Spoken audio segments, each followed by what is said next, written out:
ఈ ఘటన జరిగిన తర్వాత పాకిస్తాన్కు భారత్ ఏ విధంగా బుద్ధి చెప్పబోతోందని. ఆల్రెడీ మనం 3 బాంబులతో పాకిస్తాన్కు బుద్ధి చెప్పేశాం. ఇప్పటికే పాకిస్తాన్ అంటూ ఉంది భారత్ క్షేత్రస్థాయిలో చాలా తీవ్ర చర్యలు తీసుకుంటోంది అని. మనం తీవ్ర చర్యలు తీసేసుకున్నాం. ఒకటి, మనం వేసిన మొదటి బాంబు ఆల్రెడీ పేలిపోయింది. పాకిస్తాన్ ఉక్కిరిబిక్కిరి అవుతోంది. మనం వేసిన మొదటి బాంబు ఏదో కాదు. మనం ఎప్పుడైతే 22వ తారీఖున వాళ్ళు మారణ హోమాన్ని సృష్టించారో దానికి పాకిస్తాన్ ఉగ్రవాదుల కారణం, పాకిస్తాన్ ప్రేరేపిత ఉగ్రవాదుల కారణమని తెలిసిందో మనం సింధు నది జలాల ఒప్పందాన్ని రద్దు చేసుకున్నాం. ఇది మొదటి బాంబు. ఇక రెండవ బాంబు పాకిస్తాన్ని ప్రపంచ ఏకాకిని చేశాము. దీంతో ప్రపంచం ముందు పాకిస్తాన్ ఒంటరి అయిపోయింది. అది రెండో బాంబు. మూడో బాంబు భయం. ఇప్పుడు నేను ఒక్కొక్క బాంబు గురించి మీకు వివరిస్తున్నాను. ఇదే మీరు ఆర్టీవీ స్క్రీన్ పైన చూస్తున్నదే మనం వేసిన మొదటి బాంబు. నిజానికి ఏ దేశాన్నైనా ఉక్కిరి బిక్కిరి చెయ్యాలి అంటే రక్తపాతాన్ని సృష్టించాల్సిన అవసరం లేదు. ఒక్కసారి ఒక సామెత గుర్తు చేసుకోండి. ముళ్ళ వృక్షాన్ని నరకాలి అంటే గొడ్డలి వాడాల్సిన అవసరం లేదు. దాని వేళ్లకు నీళ్లను వెళ్లకుండా చేస్తే చాలు, ఆ చెట్టు దాని అంతటా అదే ఎండిపోతూ ఉంటుంది. మనం రక్తపాతాన్ని సృష్టించాల్సిన అవసరం లేదు. పాకిస్తాన్ పాలకుల భయం వింటే చాలు, అది మొదటి విజయంగానే భావించాల్సి ఉంటుంది. ఇదే మీరు చూస్తున్నదే మొదటి బాంబు. సింధు జలాలను ఎప్పుడైతే మనం నిలిపివేశామో ఆ క్షణం నుంచే పాకిస్తాన్లో భయం మొదలైంది. అందుకే పాకిస్తాన్ నేతలు ఒక్కొక్కరుగా బెలావల్ భుట్టో కావచ్చు, ఆ ఉగ్రవాది కావచ్చు, హఫీజ్ సయీద్ కావచ్చు మాట్లాడుతున్నారు. భారత్లో మేము రక్తపాతాన్ని సృష్టిస్తామని. వాళ్ళు ఏం మాట్లాడారు అనేది మనం తర్వాత వినిపిస్తాను మీకు. ఆ తర్వాత పాక్ వీసాదారులను వెనక్కి పంపించేశాం, గగనతలాన్ని మూసివేశాం, ప్రముఖుల సోషల్ మీడియా అకౌంట్లు రద్దు చేశాం. దీంతో ఇప్పుడు పాకిస్తాన్ ఆర్థికంగా అతలాకుతలం అయిపోతుంది. ఇదే పాకిస్తాన్ పై మనం మొదట వేసిన బాంబు. ఈ బాంబుతో పాకిస్తాన్ ఆర్థిక వ్యవస్థ కుదేలైపోతుంది. పాకిస్తాన్ ఆర్థికంగా చితికిపోతుంది. పాకిస్తాన్కి ఇప్పుడు ఎక్కడా కూడా అప్పు పుట్టకుండా మనం చేస్తున్నాం. సింధు నదీ జలాలను ఆపేశాం, మన గగనతలాన్ని మూసివేశాం. వాళ్ళతో చాలా వ్యాపార ఒప్పందాలు కూడా రద్దు అవుతున్నటువంటి సమయంలో ఇప్పుడు పాకిస్తాన్లో ఆర్థిక పరిస్థితి ఏమీ బాగోక వాళ్ళు రోడ్డున పడాల్సిన పరిస్థితి వచ్చింది. ఇక రెండవ బాంబు నేను మీకు చూపిస్తున్నాను. రెండవ బాంబే పాకిస్తాన్ని మనం హస్తదిగ్బంధనం చేశాం. ప్రపంచ దేశాల ముందు పాకిస్తాన్ని ఒంటరి చేశాం. ఇప్పుడు పాకిస్తాన్కు ప్రపంచంలో ఏ దేశము కూడా సపోర్ట్ చేయడం లేదు. పాకిస్తాన్ని ఉగ్రవాద దేశంగానే ప్రపంచ దేశాలు గుర్తిస్తూ ఉన్నాయి. అమెరికా అయితే మేము సంపూర్ణ మద్దతునే ప్రకటించామంటూ అమెరికా విదేశాంగ శాఖ ప్రతినిధి కావచ్చు, అమెరికా సైన్యానికి సంబంధించినటువంటి పర్సన్స్ కావచ్చు, అందరూ కూడా మనకి సపోర్ట్ చేస్తున్నారు. అమెరికా అధ్యక్షుడితో పాటు అమెరికా ఉపాధ్యక్షుడు కూడా భారత్కి సపోర్ట్ చేస్తున్న పరిస్థితి కనిపిస్తోంది. భారత్ పాకిస్తాన్ భూభాగం నుంచి నేర్పుతున్న ఉగ్రవాదులను ఏరివేయడానికి తీసుకునే చర్యలకు మీరు సపోర్ట్ చేయండి అంటూ పాకిస్తాన్కి చెబుతున్నారు. అలాగే ఇజ్రాయెల్ కూడా మనకు సపోర్ట్ చేస్తోంది. ఇలా ప్రపంచ దేశాలన్నీ కూడా మనకి సపోర్ట్ చేస్తున్న నేపథ్యంలో పాకిస్తాన్ ప్రపంచం ముందు ఒంటరి అయిపోయింది. పాకిస్తాన్ని ఇప్పుడు మనం ఒంటరిని చేస్తాం. మొదటి బాంబు పాకిస్తాన్ని నదీ జలాలు ఆపేయడంతో పాటు ఆర్థిక పరంగా ఇబ్బందులకు గురి చేశాము, అది మొదటి బాంబు. ఇక రెండవ బాంబు పాకిస్తాన్ని ప్రపంచం ముందు ఉగ్రవాద దేశంగా నిలిపాము, ఇది రెండవ బాంబు. ఇక మూడవ బాంబు పాకిస్తాన్కి మనం భయాన్ని పరిచయం చేశాం, ఇది మూడవ బాంబు. పాకిస్తాన్ ఇప్పుడు క్షణక్షణం భయం గుప్పెట్లో బతుకుతుంది. అంటే మనం త్రివిధ దళాలకు స్వేచ్ఛనిచ్చేసాం.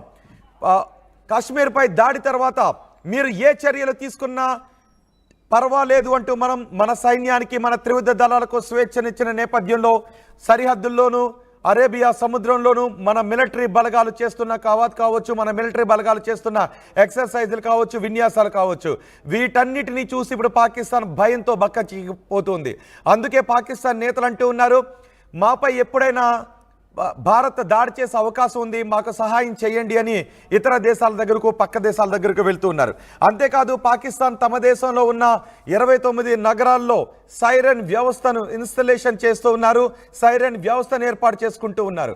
మనం వైమానిక దాడులు చేస్తే దాని నుంచి వాళ్ళు పెంచి పోషిస్తున్న ఉగ్రవాదులను రక్షించుకోవటానికి ఆ సైరన్ వ్యవస్థను ఏర్పాటు చేసుకుంటున్నారు. పాకిస్తాన్ పౌరుల కంటే ఆ దేశం పెంచి పోషించిన ఉగ్రవాదులనే కాపాడుకోవాలి. అందుకే ఇప్పుడు వాళ్ళు భయంతో ఆ దేశ ఉగ్రవాదులను కాపాడుకోవడానికి ఏర్పాట్లు చేస్తున్నారు. అంతేకాదు పాక్ ఆక్యుపైడ్ కాశ్మీర్ పీఓకేలో ఉన్న జనానికి కూడా పీఓకేలో ఉన్న ప్రజలకు కూడా ఆదేశాలు జారీ చేశారు. 2 నెలలకు సరిపడా ఆహార పదార్థాలను సిద్ధం చేసుకోండి. భారత్ మనపై ఏ విధమైన ఏ పరిస్థితుల్లోనైనా దాడి చేసే అవకాశం ఉంటుంది కాబట్టి 2 నెలలకు కావాల్సిన ఆహార పదార్థాలు సిద్ధం చేసుకోండి అని వాళ్ళకు చెప్పేసింది. ఇది 3వ బాంబు. ఇప్పుడు పాకిస్తాన్ భారత సైనిక చర్యలతో భారత సైనిక సన్నద్ధతతో ఎప్పుడు భారత్ దాడి చేస్తుందోననే ఒక భయంలో ఉంది. పాకిస్తాన్కి ఇప్పుడు రాత్రి పగలు కూడా భయంలో ఉంది. తిండి తినటానికి కూడా అవకాశం లేదు, పడుకోవటానికి అవకాశం లేదు, కళ్ళు తెరిచి మాత్రమే చూడాల్సినటువంటి అవసరం ఉంది. అంటే ఇప్పటి వరకు మనం ఏ ఆయుధాన్ని కూడా వాడలేదు. మనం ఉపయోగించిందంతా కూడా వ్యూహాత్మకంగా మనం ముందుకు వెళుతూ ఉన్నాం. సైనిక సన్నద్ధతతో మనం ముందుకు వెళుతూ ఉన్నాం.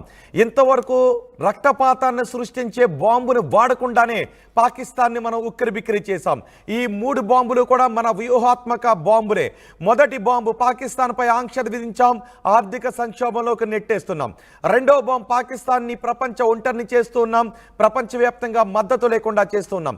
3వ బాంబు ప్రపంచం పాకిస్తాన్ భారత్ ఎప్పుడు దాడి చేస్తుందో తెలియక నిద్రాహారాలు మాని సరిహద్దుల్లో కూర్చోవలసి వస్తుంది. ఇది మనం విసిరిన 3వ బాంబు. ఒక్కసారి మనం జలబాంబు విసరగానే పాకిస్తాన్ నేతలు, పాకిస్తాన్ పెంచి పోషిస్తున్న హఫీజ్ సయీద్ ఏం మాట్లాడాడో చూద్దాం. అదే మొదటి బాంబు. మొదటి బాంబుకి పాకిస్తాన్ ఉగ్రవాదులు, పాకిస్తాన్ నేతల రియాక్షన్ ఏంటో ఒకసారి మనం చూద్దాం.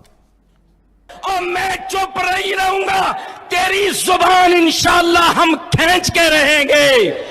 अगर तू पानी बंद करेगा इंशाअल्लाह हम तेरी सांस बंद करेंगे, इन दरियाओं में फिर खून बहेगा। और मैं चुप नहीं रहूंगा, तेरी जुबान इंशाअल्लाह हम खींच के रहेंगे। अगर तू पानी बंद करेगा इंशाअल्लाह हम तेरी सांस बंद करेंगे, इन दरियाओं में फिर खून बहेगा। ఇప్పుడు మీరు విన్న మాటలు మనం వేసిన మొదటి బాంబుకు భయపడి పాకిస్తాన్ పెంపుడు కుక్కల పాకిస్తాన్ ఉగ్రవాద గురువు హఫీజ్ సయీద్ మాట్లాడిన మాట. అంతేకాదు పాకిస్తాన్ మాజీ ప్రధానమంత్రి కొడుకు బిలావల్ భుట్టో కూడా మాట్లాడాడు. మనం వేసిన మొదటి బాంబుపై అతని రియాక్షన్ కూడా ఒకసారి మనం గుర్తు చేసుకుందాం. और उनकी हुकूमत ने ऐलान किया कि अब वो ये मुआहिदा नहीं मानते। और मैं सखर में इसी सिंधु दरिया के साथ खड़े होके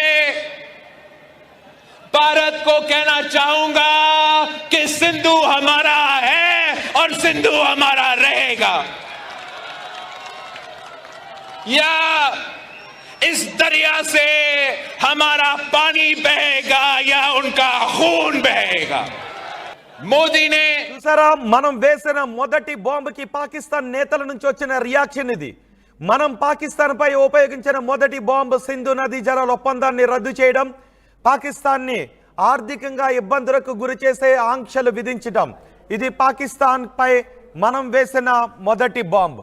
మనం పాకిస్తాన్ పై వేసిన మొదటి బాంబుకే పాకిస్తాన్ నేతల రియాక్షన్ మనం చూసాం. ఇక పాకిస్తాన్ని మనం ప్రపంచ ఒంటరిని చేశాం.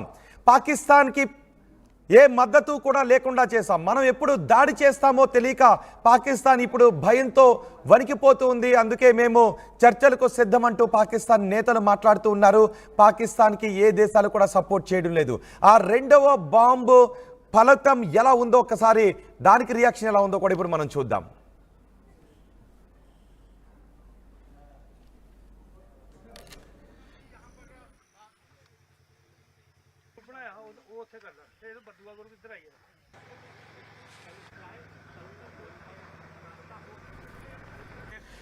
పాకిస్తాన్ పై మనం వరుసగా ఈ ఆంక్షల బాంబులు వేస్తున్నాం, వ్యూహాత్మక బాంబులు మనం వేస్తూ ఉన్నాం.